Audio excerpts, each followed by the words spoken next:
Olá, bem-vindos ao programa Olhar de Estilo pela Primer TV.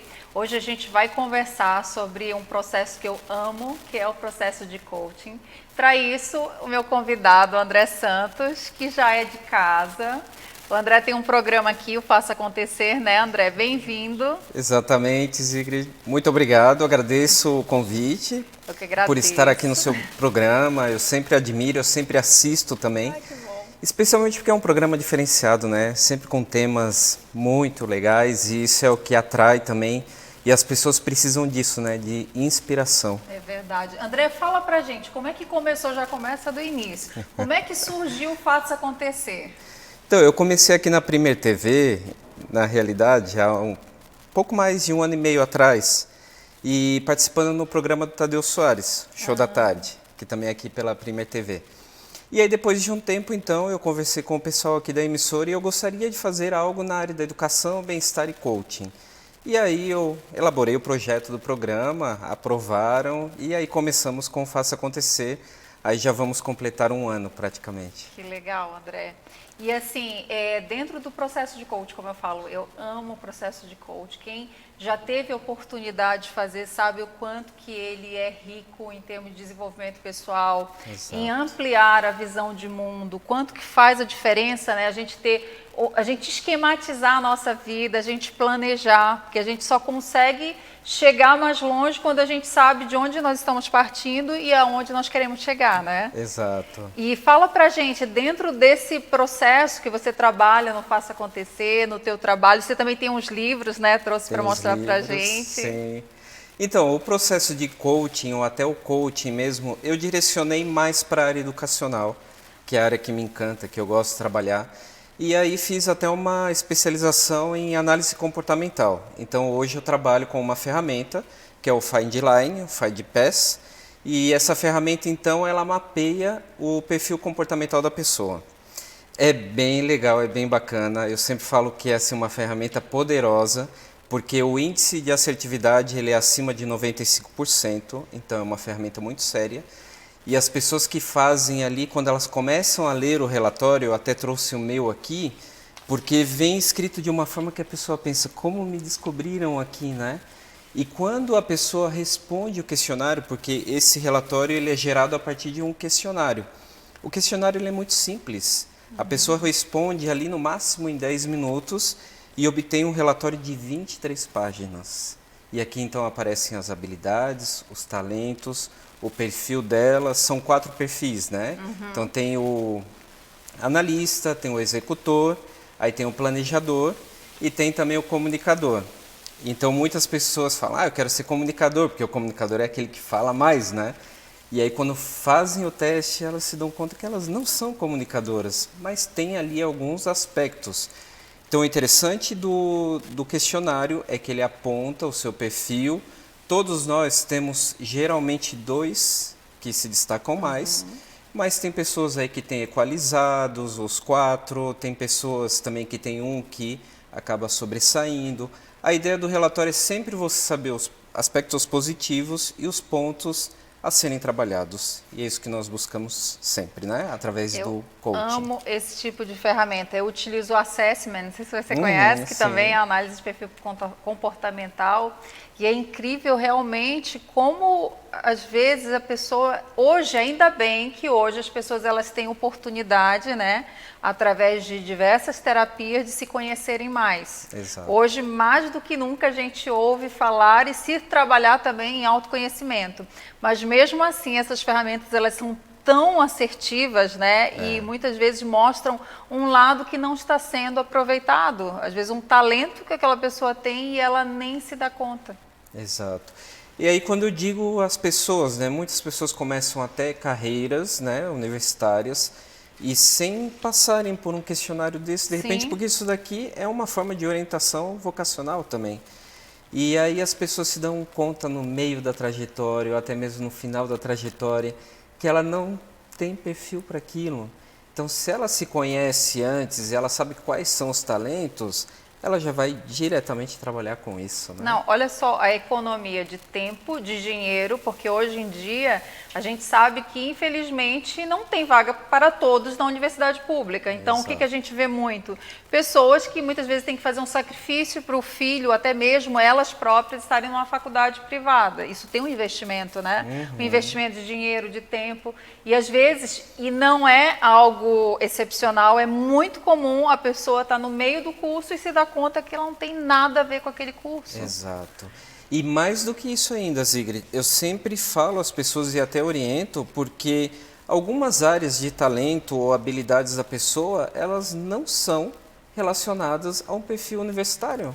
Exatamente. Então a pessoa não tem que ter vergonha se ela tem um perfil mais técnico. Eu Mas conheço como é difícil, né, às vezes a pessoa aceitar isso. É um desafio. Porque as pessoas pensam, se eu não tenho um nível superior, é como se ela não tivesse uma carreira. E não é assim. Existem pessoas com carreiras aí técnicas que são muito competentes e, se pensar na questão aí de salário, acabam ganhando até mais do que um profissional com nível superior. A gente não está fazendo apologia contra a universidade, até porque nós somos professores universitários.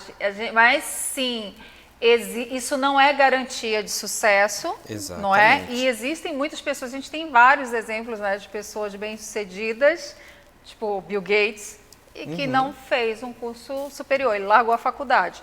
Não estamos estimulando ninguém a fazer isso. Não, até porque o ambiente universitário é único, né? Exatamente, é uma experiência única que todo mundo deveria passar. Mas sim, fazer isso de uma maneira assertiva, consciente, né? Porque não tem nada melhor do que a gente fazer aquilo que realmente tem a ver com a nossa vocação, com a nossa missão, né, André? E até mesmo as carreiras aí tecnólogas, né? Então, sim, tecnológico. Muitos hoje. Então, a gente sabe que o tecnólogo, às vezes, ele até se sente menos, né, universitário, mas não tem nada a ver. O tecnólogo também é a mesma história. Sim. Habilidades e talentos. Exatamente, exatamente. E os livros, André, fala pra gente. Os livros, vamos lá então. Eu tenho 3 livros lançados.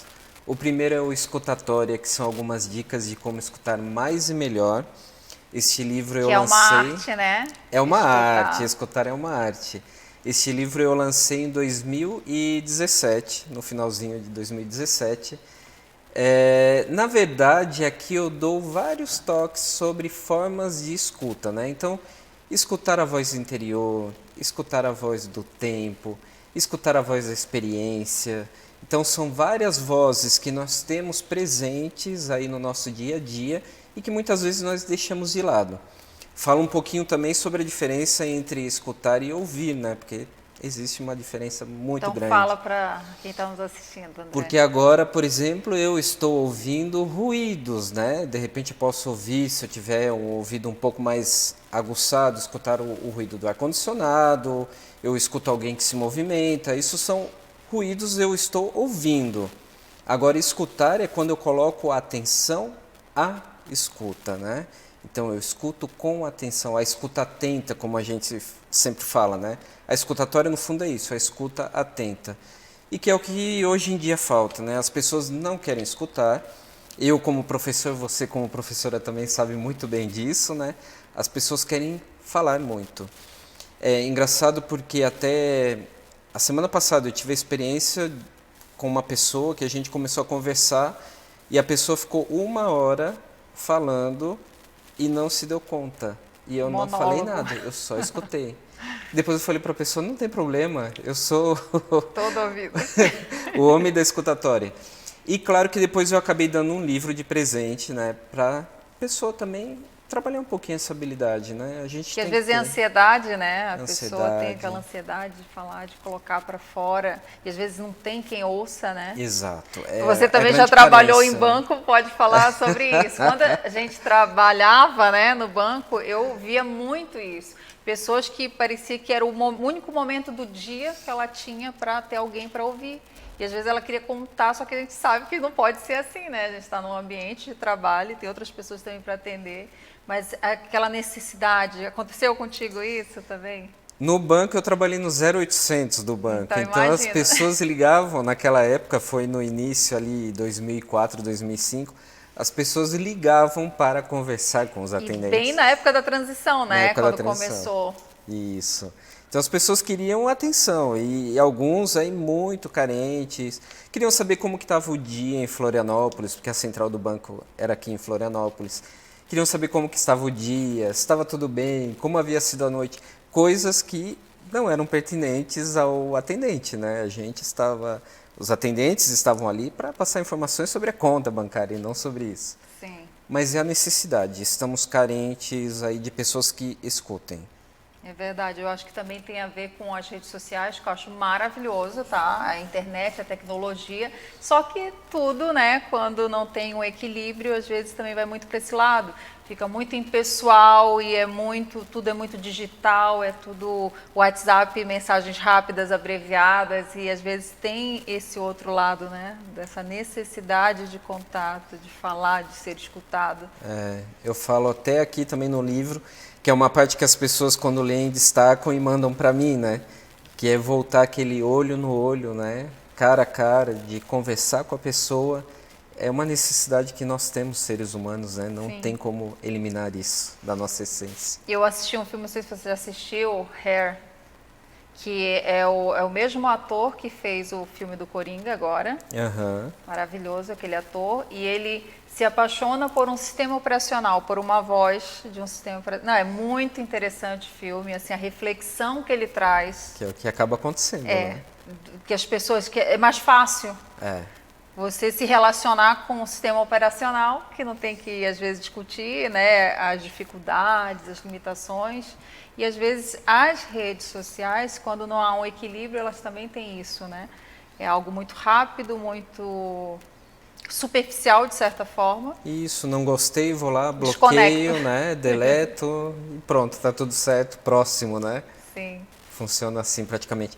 Nós estamos vivendo assim os dias muito, eu sempre falo descartáveis, né? Porque não só os objetos, né, o dia a dia, as pessoas também estão se tratando como descartáveis e na verdade não é assim que a nossa essência, né, nos chama a ser. Exatamente.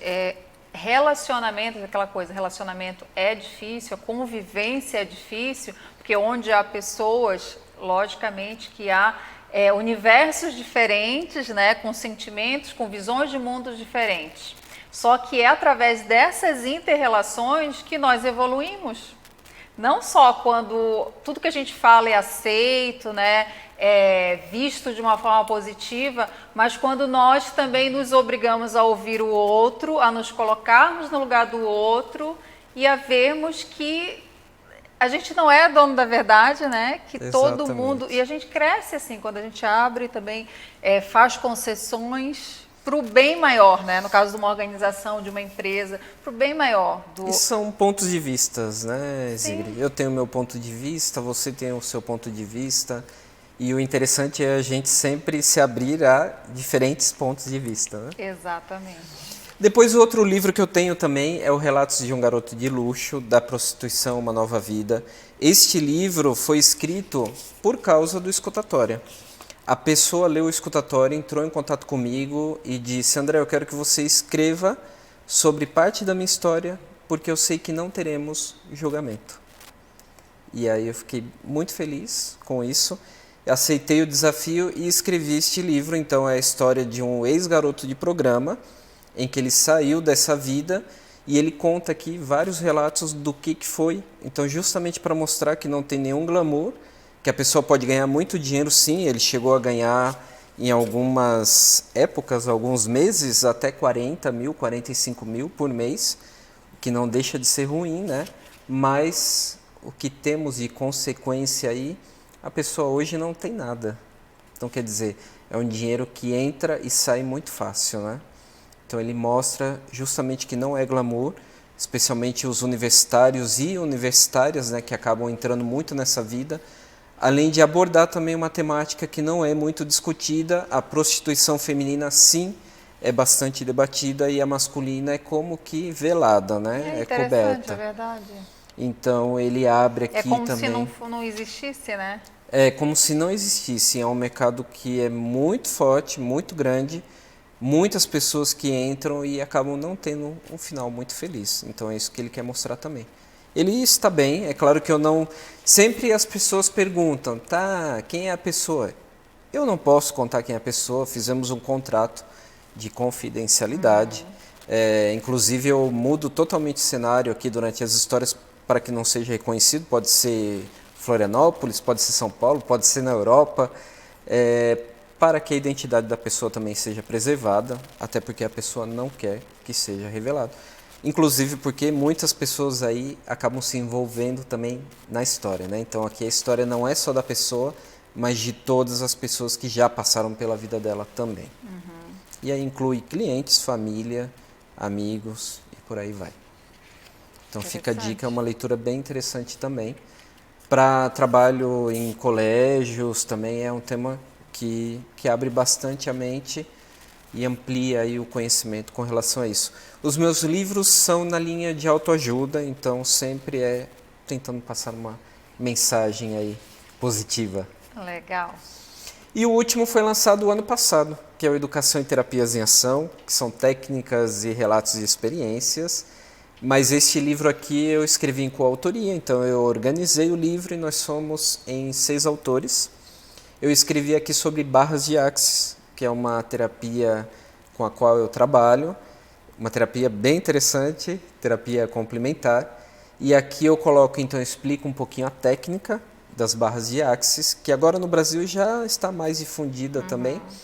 E depois eu conto 3 casos aqui de pessoas que passaram pela terapia e tiveram mudanças assim muito legais, muito bacanas, as pessoas ficaram bem satisfeitas.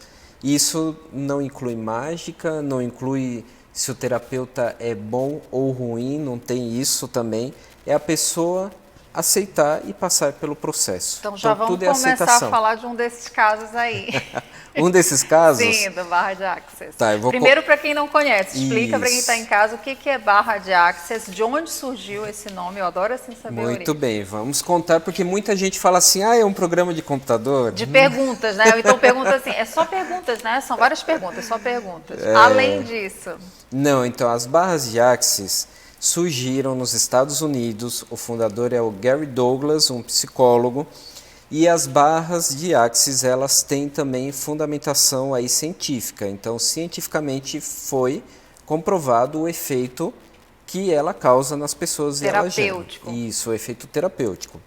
Então, são 32 pontos mapeados aí na cabeça e que o terapeuta vai tocar, e somente a cabeça da pessoa. Durante 45 minutos, 1 hora, depende muito aí de cada sessão, mas uma sessão geralmente dura isso. E aí são várias áreas, né, 32 pontos que são áreas da vida. Então nós temos aí, por exemplo, paz, calma, tem um ponto que é do dinheiro também. Por quê? O Gary Douglas, que é o fundador, ele diz que nós temos, e nós sabemos disso, né, quem trabalha com o coaching também, crenças limitantes. Então são essas crenças que acabam nos limitando e não permitindo o nosso crescimento. Então, quando o terapeuta está tocando os pontos, e claro que tem todo um processo, não é só tocar ali, né? Quando o terapeuta está fazendo o processo ali, é como se estivesse limpando. E limpando o quê? Tem gente que fica assustado com essa palavra, né? Porque fala, vai apagar minha memória. Não, tem coisas que nós nem sabemos, ou temos consciência, melhor dito, né? Que estão lá no inconsciente e que são as travas do nosso dia a dia. Vocês acessam o campo daquela pessoa. Exato. E aí, quando o terapeuta toca, são as famosas sinapses cerebrais, né? Então tem esse acesso. E aí, como se fosse um programa de computador que fosse apagando. É como o computador que a gente, quando exclui algum documento, vai lá para a lixeira, né? Mas continua no computador. Para sair da lixeira, a gente tem que ir lá, limpar a lixeira e mesmo assim fica lá no computador. Conosco é a mesma coisa. Muitas coisas a gente deixa para trás, né? A gente fala, isso daí eu não quero saber mais, está resolvido, mas lá no inconsciente não está. Então é onde é feita essa limpeza. Não tem nada relacionado a esotérico ou... Tem hipnose? A hipnose também não. Tem pessoas que pensam também que está relacionado a alguma religião, também não está relacionado a nenhuma religião. É um processo com comprovação científica, inclusive foi um doutor que fez essa comprovação em neurociência e vale a pena passar pelo processo. Eu digo não só porque eu sou terapeuta, mas porque eu vejo as pessoas mais leves depois. 1 hora de barras de axis, só tocando ali a cabeça da pessoa, é como se ela tivesse recebido 2 horas de massoterapia. E o mais interessante, o terapeuta, após também realizar a sessão, é como se ele tivesse recebido. Então, quando eu Ele não sai termino uma acabado, sessão, esgotado. não, Tem muito pelo algumas contrário. terapias, né? É, que aí a pessoa fala, nossa, eu fico cheio de energia negativa. Não, não tem isso. Ali justamente é como se eu também estivesse recebendo. Então, alguns dias, quando eu faço 2 sessões, é como se eu tivesse recebido 4 horas de Ó, que massoterapia. Imagina interessante. como isso daí é para a pessoa, né? A sensação de bem-estar. Então, vale muito a pena. Um dos casos que eu conto aqui no livro, e depois quem quiser também pode adquirir e ler os outros casos, eu conto de uma senhora. Essa senhora, ela quis passar pelo processo por curiosidade. E aí eu falei, fulana, mas você quer realmente só por curiosidade? Ela, sim, porque tenho uma saúde de ferro, eu nunca fui ao médico, eu estou muito bem, uma senhora com 80 anos. Tudo bem, fizemos então ali, né, o processo, terminamos, ela falou que estava se sentindo bem e tal, um pouco cansada, ela falou. O que pode acontecer também, porque a pessoa acaba relaxando, né? No outro dia, recebi uma ligação da senhora. Ela estava simplesmente me xingando, falando que ela estava passando muito mal e que naquele momento ela estava indo ao médico porque ela não tinha energia, é como se estivesse esgotado assim Ou totalmente. desligou o O botão lá. botãozinho dela, da animação. E eu falei, fulana, a melhor coisa que você faz é justamente procurar um médico, porque a terapia complementar, ela não é medicina tradicional. Sim. Então vá e veja, porque isso é uma indicação até do seu corpo. Essa senhora foi e desapareceu por uma semana. Eu fiquei desesperado, né? O que aconteceu com a senhora? E depois de uma semana ela me ligou, agradecendo pela curiosidade dela e por ter passado pelo processo. Porque ela foi ao médico e aquele cansaço que ela estava sentindo era que 90% das suas artérias estavam simplesmente entupidas. Nossa. Então a senhora estava com um problema muito grave, o médico disse que em questão de dias ou semanas ela teria um AVC e provavelmente não sobreviveria. Então foi um caso assim que eu conto aqui e me chamou a atenção, e eu encontro assim a senhora depois. Ela está bem, aí ela resolveu cuidar do corpo dela, porque ela viu que 80 anos sem ir ao médico, né, fazer um check-up anual, e ela começou a descobrir várias coisinhas ali que não estavam legais como ela imaginava. Mas hoje ela está super bem, até mudou de residência, eu encontrei com ela durante uma viagem, até no avião, então ela está assim, super bem, super feliz. Interessante. E as perguntas, onde é que elas entram? Elas entram no barra de Access? Também entram, porque assim, o Gary Douglas, que é o fundador, ele diz que as perguntas empoderam a pessoa. Verdade. E as No respostas coach a gente trabalha bastante também, isso, né? E as respostas como que já fecham, né? Sim. Então, quando você lança perguntas, mais possibilidades aparecem. Então, a gente trabalha bastante com perguntas. E ali nós temos alguns processos verbais. Eu gosto sempre de fazer ao final da sessão, que aí a gente pode direcionar de acordo à necessidade da pessoa. Então, tem ali vários processos em que a gente faz perguntas e aí a gente pede para a pessoa simplesmente responder sim ou não. E aí tem uma frasezinha lá que é quase uma mágica, uma varinha mágica, como diz o fundador, Gary Douglas, que a gente vai fazendo essa limpeza na pessoa. Bem interessante. E É no muito teu bacana. livro fala sobre esse. Eu conto sobre a técnica e coloco os 3 casos. Então esse livro ele é direcionado para o... A educação e terapias. Aí nós temos também uma outra uma outra técnica que é a apometria cabalística, que foi o Eduardo Ariel, lá do Rio de Janeiro, que escreveu. Tem a ver com a cabala? Tem a ver, mas ele criou a própria técnica também. Então é uma técnica bem interessante também que ele criou. Ele dá curso pelo Brasil inteiro. Aí temos o Alexandre de São Paulo, o Alexandre Silva, que escreveu sobre psicanálise. Ele escreveu um pouco a experiência dele em consultório. E temos relatos da área da educação. A dona Terezinha Oliveira, que mora em Palhoça, escreveu. É uma senhora, já ela escreveu sobre quando ela era professora. Então, como é esse estar em sala de aula e encontrar as pessoas depois de 40, 50 anos. Então ela conta um pouquinho disso. Tem a Jaqueline Kremer, que conta um pouquinho da experiência do ensino de espanhol, que começou lá desde casa, também ela levou isso para a sala de aula. E temos o Luiz Mocchiati, lá de São Paulo, que escreveu sobre redação nota 1000 do Enem. Então ele praticamente dá aqui várias dicas e mastiga assim como que a pessoa pode alcançar uma nota super alta no Enem, né, lendo e fazendo e seguindo esse roteiro. Então é um livro bem completo assim nessas áreas de educação e principalmente para quem está nessa de concurso, né? Exato. Então ali é só a pessoa seguir, é como se fosse um roteiro mesmo.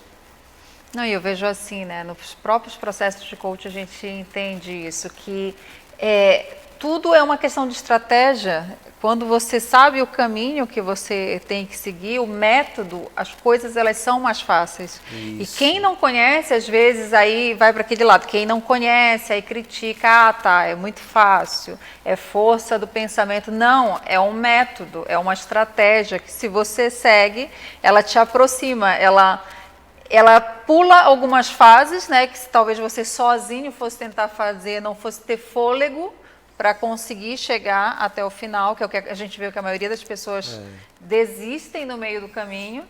É que o achômetro, ele pode levar para qualquer lado, né? E uma hora você vai para um lado, outra hora você cansa, né? Exato. Eu fiz até um vídeo no Instagram recente, agora falando sobre isso, é um livro que eu gosto muito, e sobre a força de vontade. Força de vontade é como se fosse um músculo mental que ele se cansa, ele se fadiga e a gente não tem um estoque ilimitado, né? E esses processos, essas terapias, elas abreviam alguns caminhos, não é verdade? Que nem um processo de coach e te ajuda, é como se fosse um mapa, a chegar naquele destino com mais segurança, com mais energia. Exatamente. E Zigrid, esse Educação em Terapias em Ação, ele é parte de um projeto, o projeto se chama Projeto Você Escritor. Então aí é justamente para as pessoas que nunca escreveram e querem escrever, então podem participar do projeto. Inclusive agora em 2020 vamos lançar um outro Educação em Terapias com novos autores.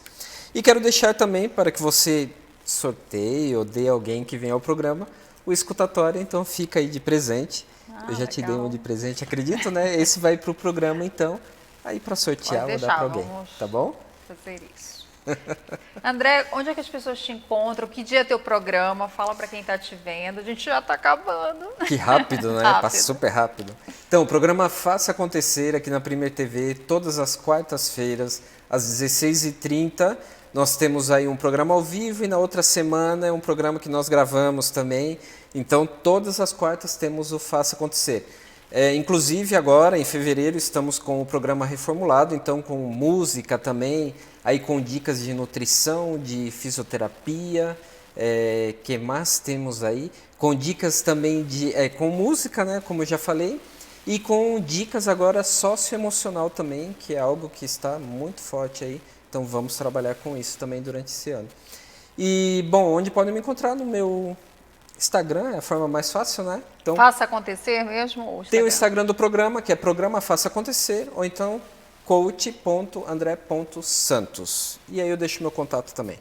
Obrigada, André, novamente. Eu que agradeço, Zigrid. Um prazer estar aqui no seu programa. Gratidão. E semana que vem nós continuamos o nosso programa Olhar de Estilo com um assunto bem interessante sobre o bem-estar na nossa casa, o quanto que o nosso lar ele influencia no nosso bem-estar, na nossa vida, nos nossos projetos. Espero você semana que vem. Um beijo!